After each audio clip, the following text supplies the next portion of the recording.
Members, HB59 is a simple bill. It's a simple bill. If you have a school, charter school, parochial, public, university, college, technical, vocational program, if you have one of those in your district or if you care about one of them, this bill provides some liability protection for them and some much needed time in what we're going forward. I tell you, this bill has been a journey. I cannot even begin to tell you all the lessons that I have experienced, the education that I have gotten, and not all of them have been good. But I want to thank everybody, all those ones who have educated me along the process. Look, I take good notes, and it's going to make me a better legislator, and I thank you for that. In regards to HB 59, we went to a conference report. I think HB left the House as a good instrument. It went to the Senate, and the Senate did some adjustments on it, and I concur with the adjustments that were done. And so, do I need to discuss those right? Go ahead and just go into them. Yes. All right. So, a couple of things. There's a lot of technical amendments that were done in the conference report, and one thing that was done that was taken out that I wasn't totally happy with, but I'm okay with it. I had in there that any potential infectious disease in a state of emergency was included to provide that protection for our school systems. And the Senate decided to take that out and make it COVID-19, and that was done. And then there was a couple other amendments in there that Senator Fields wanted to do and has created a little bit of a turmoil today.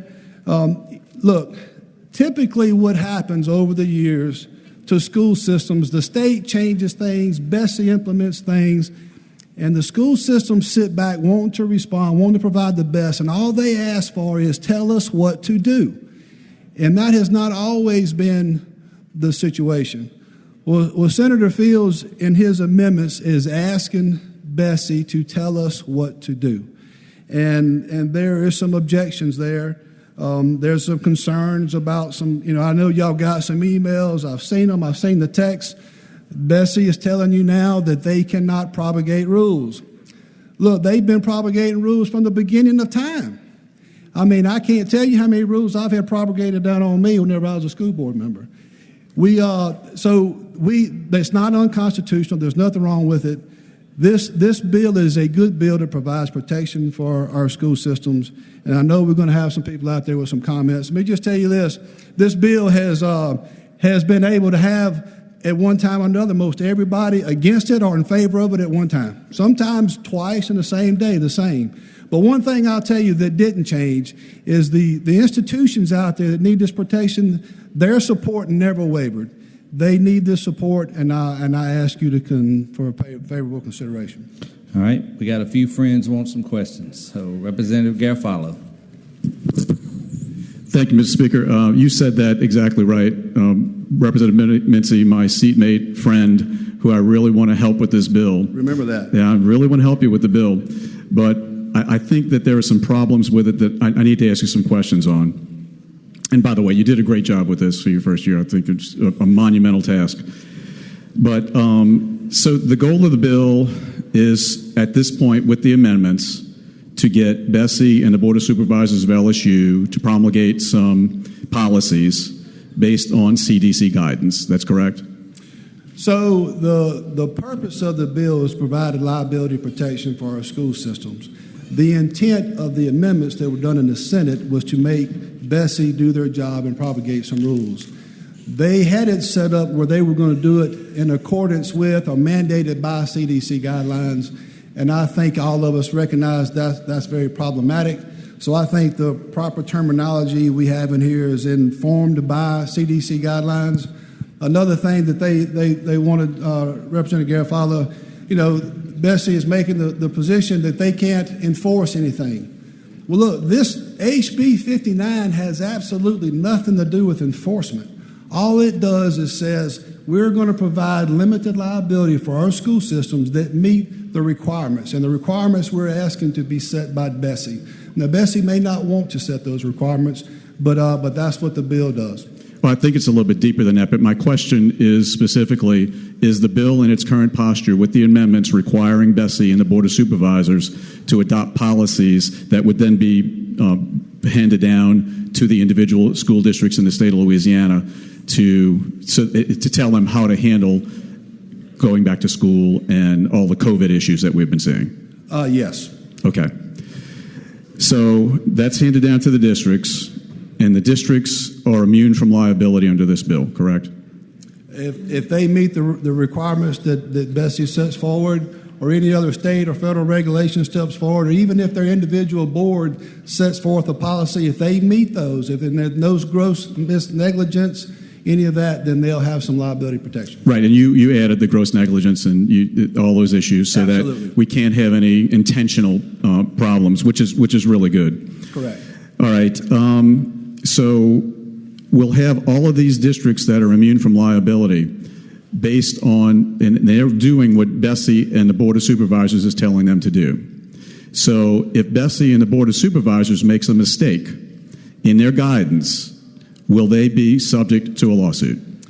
So what LDOE has done up to this point, I don't know if any of y'all have seen this, but they have provided Strong Start 2020. They've actually reviewed CDC guidelines, and they've created their own guidelines. So I would arguably say that they're probably subject to that as is.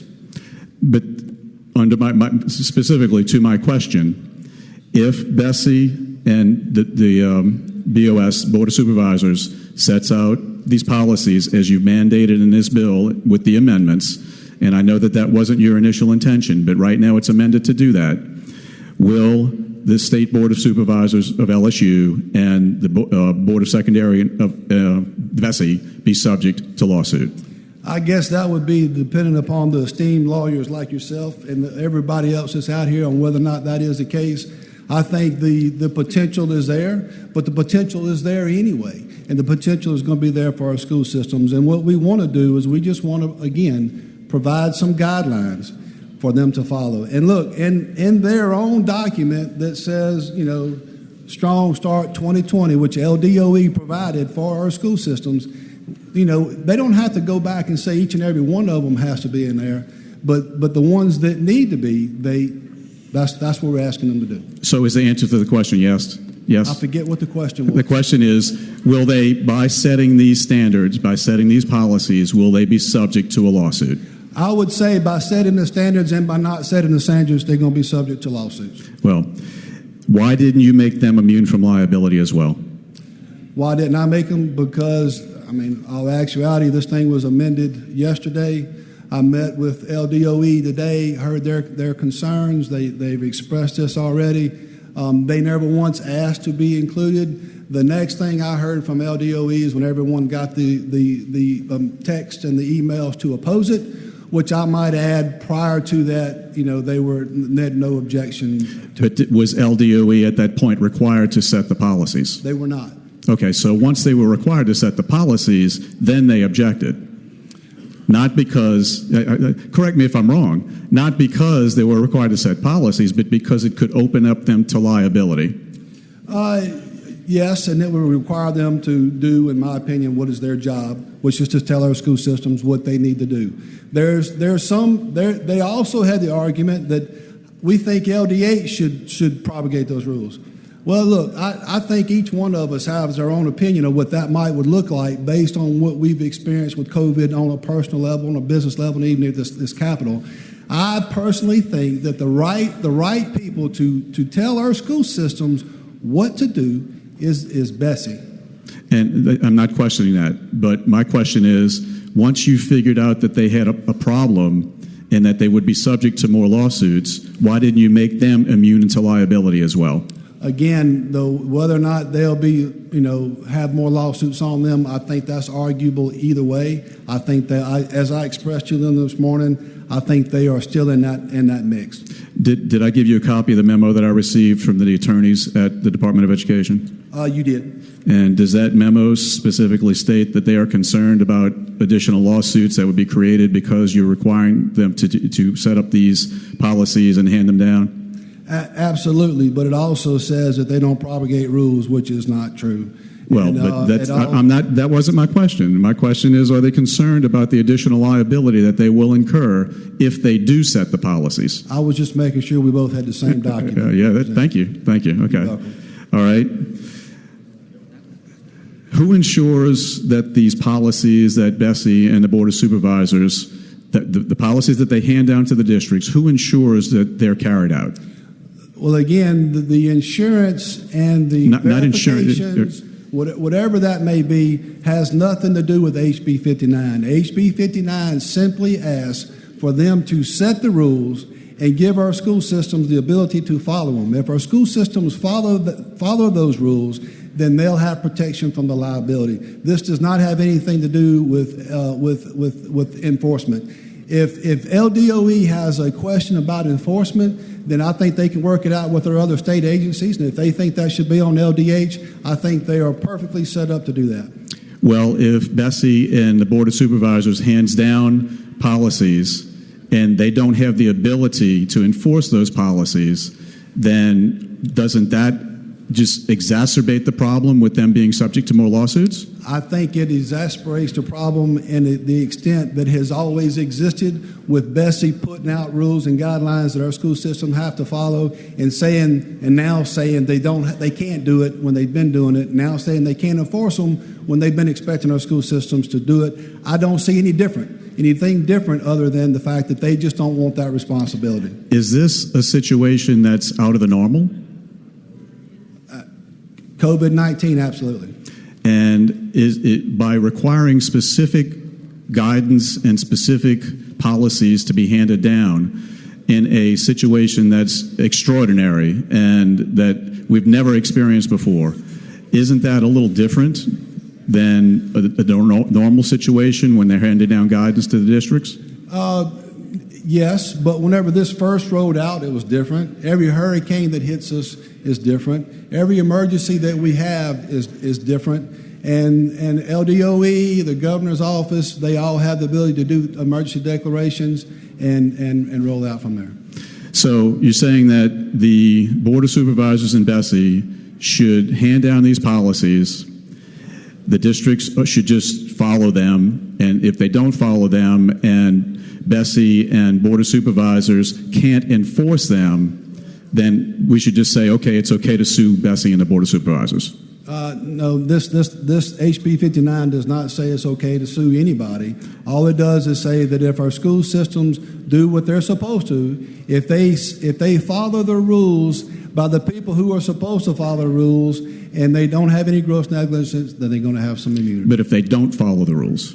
If they don't follow the rules, are we back to the same question, whether or not they can be sued or not? If they don't follow the rules and the policies that are set down by Bessie and the Board of Supervisors, will that create additional lawsuits against Bessie and the Board of Supervisors because they were not enforcing those policies? So the question is, if a school system doesn't follow those rules, will that subject Bessie to lawsuits? Yes. I would say that the immunity provided by H59 provides protections for the school system from being sued. So if the school system is not following those rules, then it makes them susceptible to being sued. Well, that's the way it says that you're requiring gross negligence, not following the rules.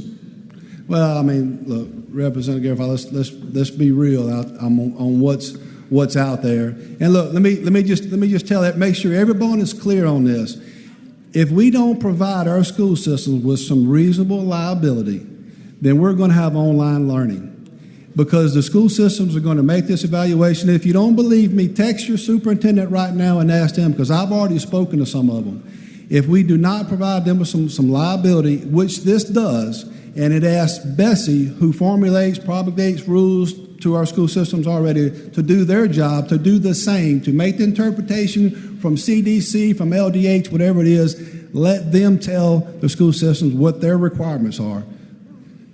Well, and I'm trying really hard to phrase these as questions, but did you know that I believe in what you're saying?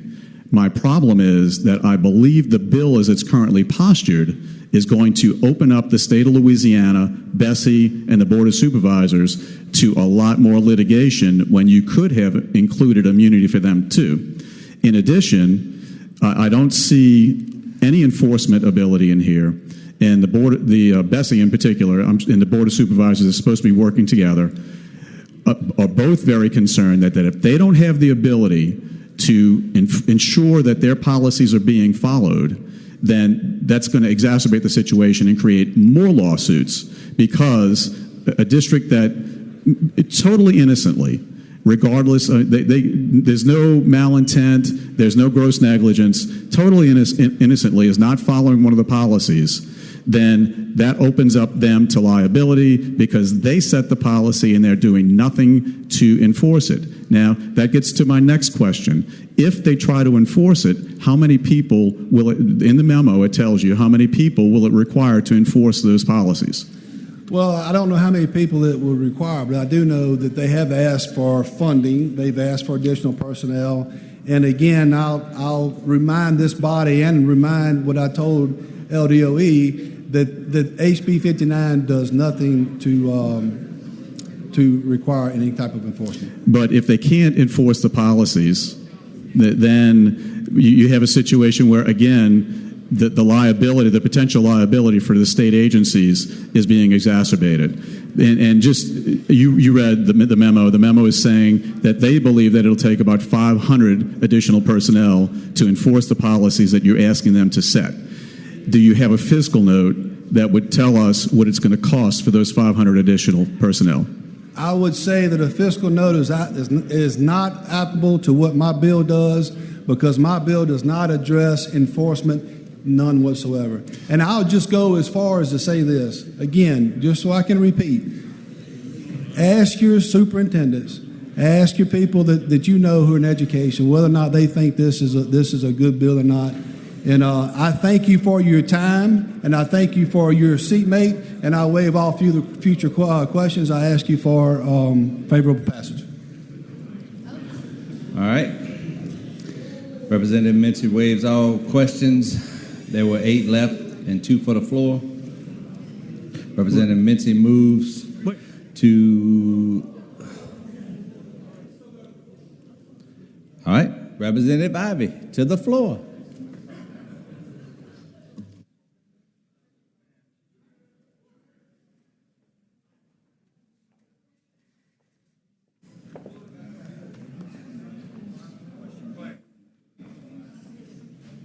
Representative Bishop. Representative Bishop has asked for the 3-minute rule to be adopted. All those in favor? 3-minute rule. Yep. All those in favor of adopting the 3-minute rule? All right. Representative Garofalo objects. All those in favor for the 3-minute rule vote yes. Those opposed vote no. Clerk will open the machines. Vote your machines. Amy Freeman, no. Newell, no. Green, no. All right, close them up. 54 yeas, 38 nays, and the 3-minute rule is adopted. All right. Representative Ivey. Thank you, Mr. Beard. Members, this is, I think, an important issue. It's not one I've been able to delve deep into. I know Representative Mincy's been working on this diligently all the way up until the conference committee report. He was completed with that just a little while ago. I want to make an informed decision. I don't want to do something that's going to hurt our school systems, our state. I would ask if Buddy could come back and maybe finish answering questions, and maybe my colleague, Representative Garofalo, could relinquish the mic. I think there may be other questions that others would like to ask. Would you consider, we're on the 3-minute rule, Representative Mincy, would you consider coming back to the well to answer questions? Would you consider coming back to the well to answer a few more questions now that we're on the 3-minute rule? No. No. He's already waived it. He's right. Done. Okay. So here's some questions I have. With regard to immunity, I know we passed 2 other acts. There was an email sent out that 2 other acts were passed providing immunity. Question, I know that Representative Mincy's bill, at least as I could best figure out, provides immunity for public and private schools. Does the acts that were already passed provide immunity for both? I'm not an attorney. I don't know. I can't answer the question. I'm on the floor of the bills. Another couple things. With regard to not being able to enforce policies, the Board of Bessie is an elected body whose job it is to create effectively educational policy, and so I don't know and understand that's their role. It's not an LDOE issue. I'm trying to cover a lot of things because I've got 3 minutes. Thank you, Mr. Huval, for the clock, the shot clock guy. And so if we don't do this, are we leaving the door completely wide open? If we're concerned with DOE or Department of Education or Bessie and exposing them, they're already exposed. If we don't pass this, are we leaving everyone else more widely exposed? Those are just some questions. And I'm forced to make a decision, and I don't even know what to do yet. So. All right. Representative Garofalo, you want a question the motion? You want to question the floor on the motion, or you want to come to the floor on the bill, or you want to question the... All of the above, he said, yeah. All right, let's start with that one. Thank you, Mr. Speaker. I apologize. I didn't know which button to push. Representative Ivey, I just wanted to ask you, are you aware of Act 336 and 362 from the regular session? Yes. The ones that you referred to? I just read them, yes. All right. I have a memo from the attorney for the Department of Education that says that indeed those acts do cover schools and charter schools and every business in the state. You said, but what about private schools? For schools, school districts, personnel, state and local governments, natural and juridical persons, as long as they substantially comply with applicable COVID-19 procedures established by federal, state, or local agency guidelines.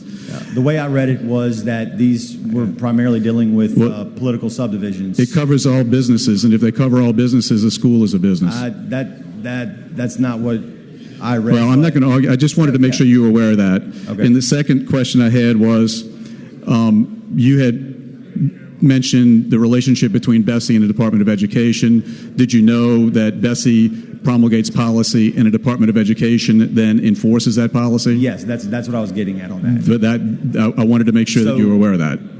Yes.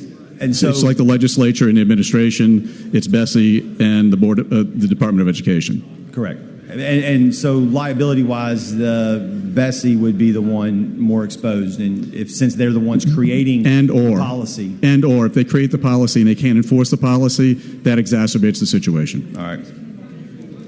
Thank you, Mr. Speaker. And the last question I'm going to leave y'all with is, could not Bessie promulgate rules that actually makes it more permissive to control and manage the policy at the local level, because not everyone is able to react? I believe Bessie, as a public body elected, representing the diversity of our state, is capable of making that broad applicability, rules for broad applicability, versus allowing the locals to manage at the local level what they need to. Representative Couson, why do you rise? I'd like to come to the mic. To the floor.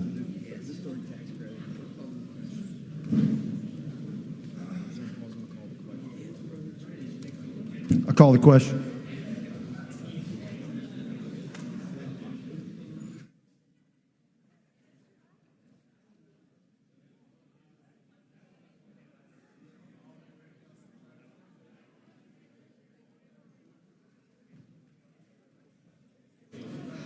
All right. Representative Couson is called for.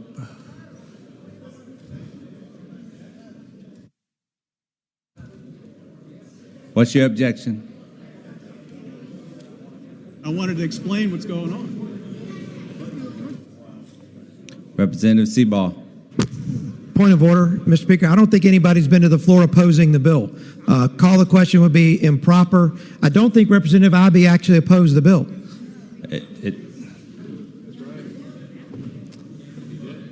Well, it confused me because it sounded like he was. So he confuses us often. But I don't think he actually opposed the bill, so I do believe the motion's out of order. All right. Let's call the next one then. We got a bunch of them. One of them got to be against it.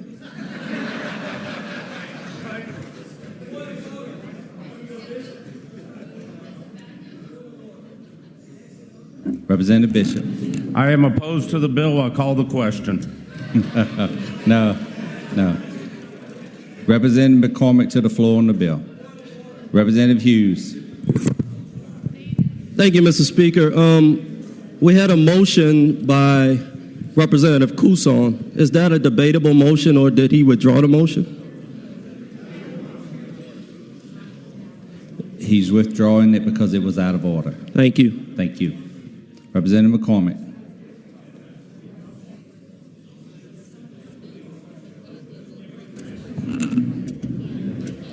I'm not saying I'm opposed to the bill, okay? That's the first thing.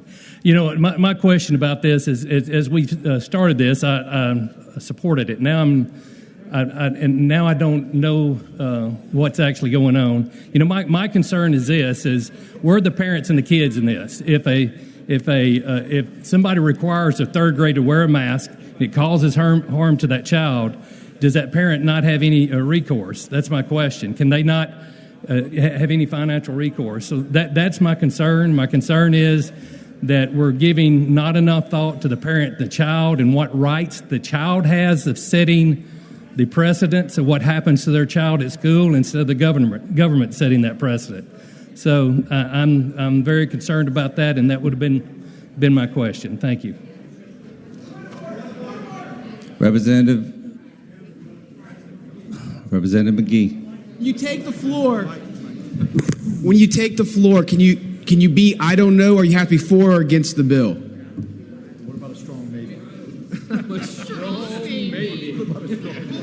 I'm definitely thinking about it. Either way. Either way, for or against it, or I don't know is an appropriate. Whichever way. Either way, he can be neutral. He can be for it or against it. Thank you, Mr. Speaker. Thank you. All right. Next to the floor, Representative Stagney.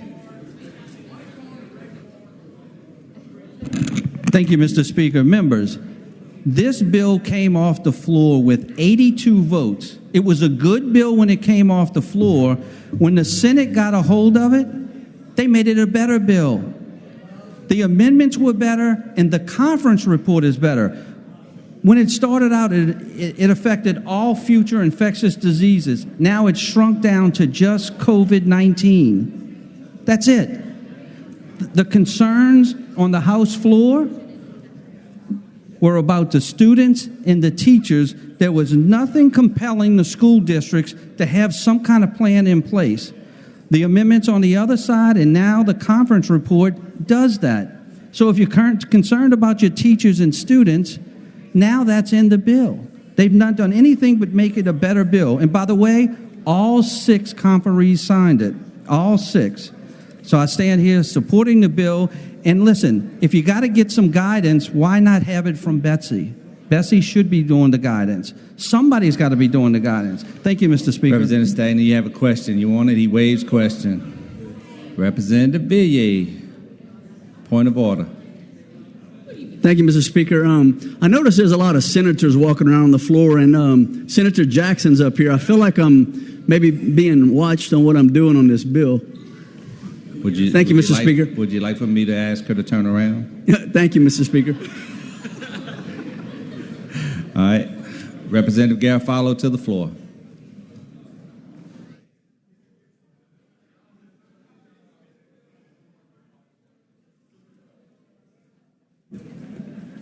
I'll try to be quick, members. Thank you, Mr. Speaker. I am opposed to the bill, and I will tell you exactly why.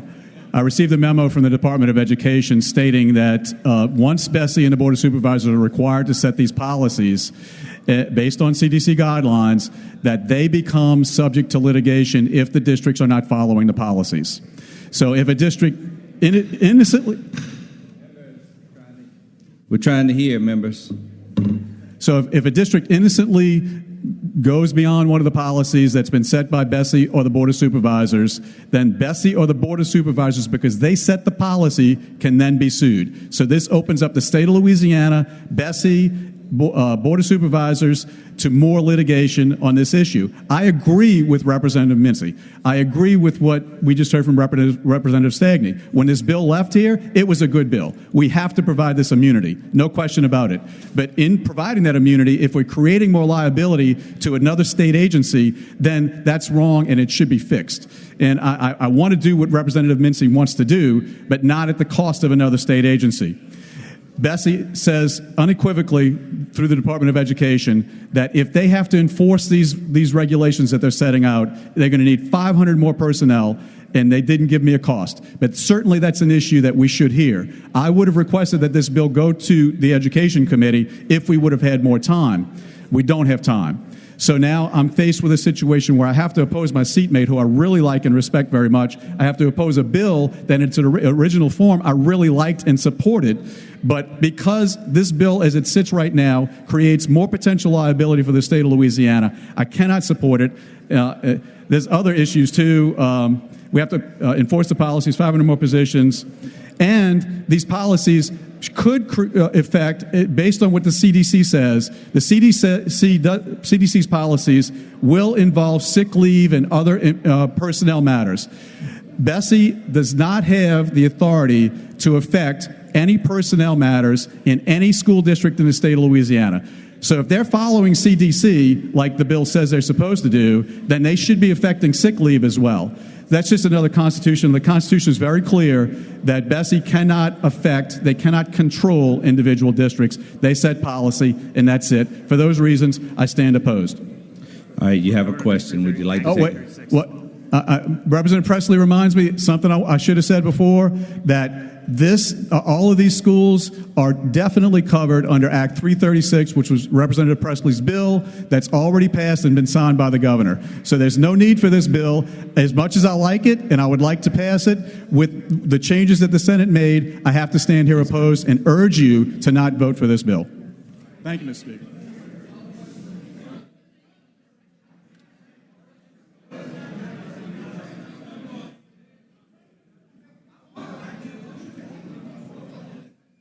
Representative Phelps. Representative Phelps to the floor.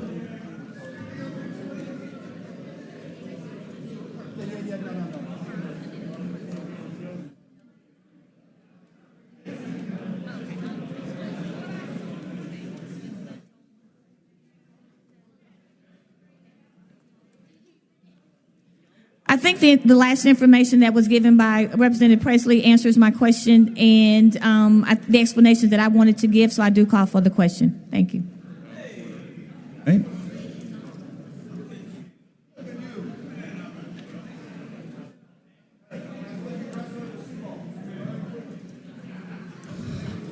All right, Representative Phelps, in order to call the question, you cannot speak on the agenda at all. You have to just call the question. Thank you. All right, Representative Seabald. I call the question.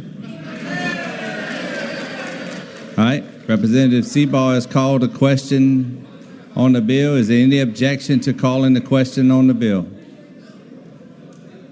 Seeing no objection, Representative Mincy, you can close. Members, I just want to clarify something for you. There was a reference to some previous legislation that was passed in the last regular session, and although I really do appreciate the efforts of Senator Abraham and Representative Presley, when I asked both of those authors, how much time did you spend with the educational systems to develop this language, the answer was none. So I have got nothing but, I've got about 3 weeks of working with colleges, vocational schools, the private schools, public schools, parochials, every one of them, to try to give them the best bill possible. And I asked the body for favorable passage. All right, members, Representative Mincy moves to adopt the conference committee report. All those in favor vote yea. Those opposed vote nay. The clerk will open the machines. Vote your machines, members. Vote your machines. Vote your machines. Amy Freeman, yes. Barry, yes.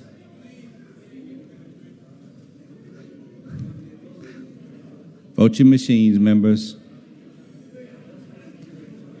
Members, if you're in the chamber, you need to vote your machine. Members, all right, close it up. 54 yeas, 40 nays, and the conference committee report is adopted.